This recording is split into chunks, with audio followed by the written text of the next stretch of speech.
Welcome to I Love This Thing So Freaking Much, a podcast about passion. My name is Sophie Katz, and today I am joined by Joel, a data nerd. Welcome back to the show, Joel. Hi, Sophie. Hi. So, here's how this works. Joel will have 3 minutes to talk about something that he loves. This can be a person, place, thing, concept, activity, anything he wants. Our only requirement is that he loves it wholeheartedly and wants to tell us why.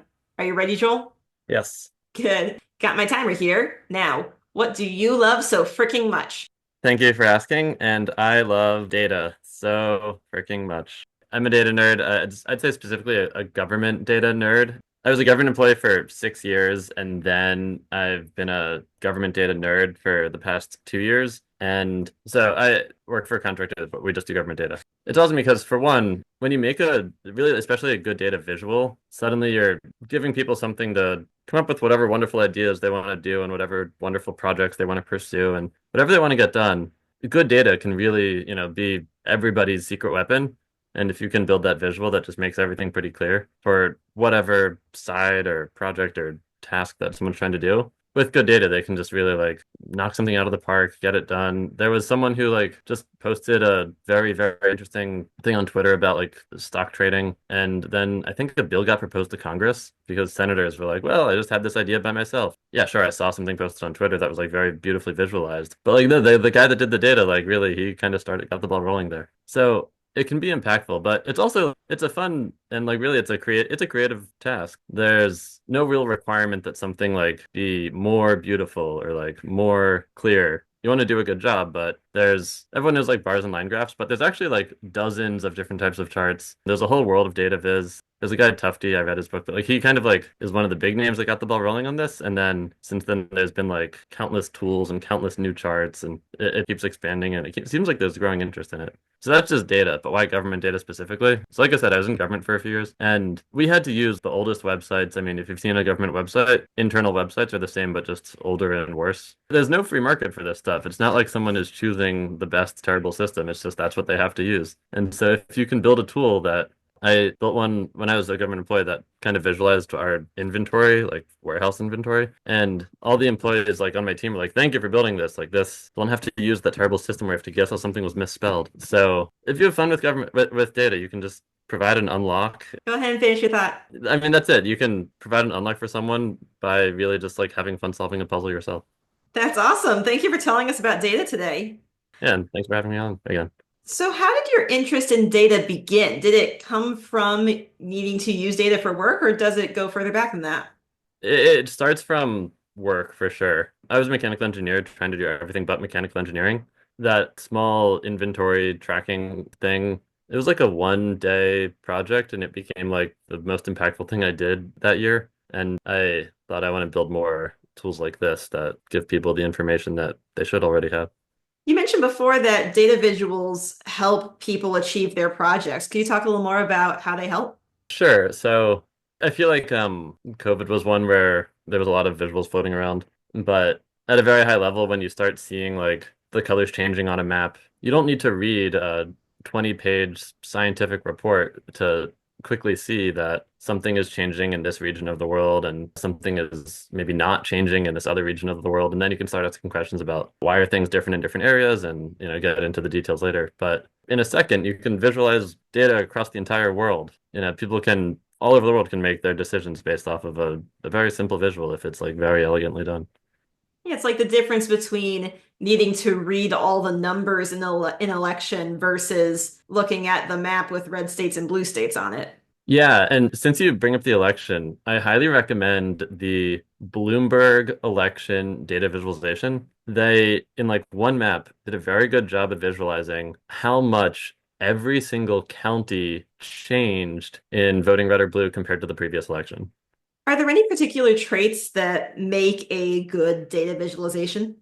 So there's all the high level synonyms like elegant, simple, intuitive. Mm-hmm. There are some principles X and Y are the easiest axes, but then there's before you get into having 20 lines on a graph, you can instead mess with color and thickness and shading. And I'd say knowing when to use minimalism and when to use maximalism can really help I don't know, it can help the design. You mentioned before that using data is like solving a puzzle. Can you talk a little more about that? Sure. So we talked mostly about the visuals where a visualization can be as simple as two bars but there's also just like a graphic of a beach in the background that like kind of conveys the meaning of it. But like deciding, what visual to use, I mean, there's 100 different ways to answer that question. But also, we haven't talked about the raw numbers side of this. Hmm. A large part of government data is people saying, I want to know what my numbers are for every month or whatever. And as the data engineer, you're given access to maybe 500 tables or 5,000 tables, and each one might have 100 or 200 columns. That's too much data for someone to just like search, but you can get good at understanding like what are the main tables, what are the big ones, what are the ones that are used most frequently, and how do they go together. And the answer is sitting in front of you. Like the number that they want is in one of these 500 tables, but you have to figure out how to sift through the data. That's the part where it's like a Rubik's Cube. So how do you do it? It certainly sounds like an insurmountable task to sift through all these numbers, finding a needle in a stack of needles, as it were. How do you do it? How do you think about it? I haven't heard that before. Needle and needles. I like that. I mean, needle in a haystack is the normal phrase, but if you're looking for a needle, it's you're looking for numbers in a stack of numbers. Yeah, no, they certainly do look very similar. So there are a lot of different tools. For example, you can look for what data sets are updated most frequently, and then just if there's 500 tables, maybe half of them haven't been updated for a year, so that's an easy way to knock out half. And then of the ones that have been updated in the last year, there's like various different ways to query it. So you can say search for maybe a table named, I'll make it up, like customers, or tables that have a column named sales. Or you can also get into weird ones like tables that are above a certain file size or above a certain row count. So you can kind of narrow it down to maybe a dozen or two tables and then have some fun going through all those tables. It sounds like reading comprehension combined with math.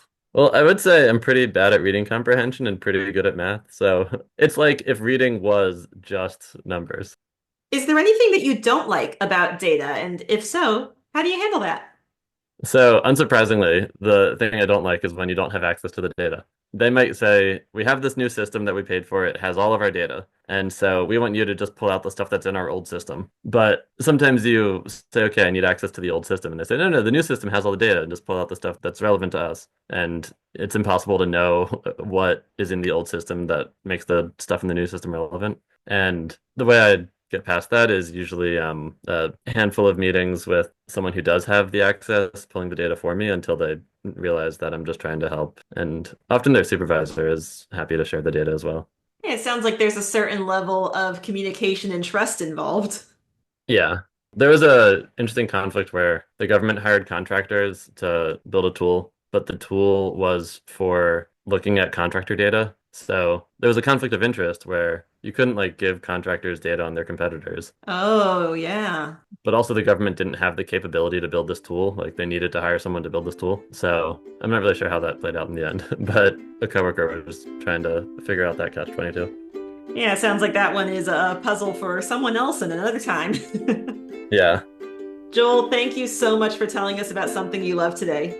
Thank you. And thank you, our listeners, for tuning in today. If you'd like to learn more about Data or our guest Joel, you can find his social media information in the episode description. And if you have something you love so freaking much you want to tell me all about it, consider this your invitation to join the show.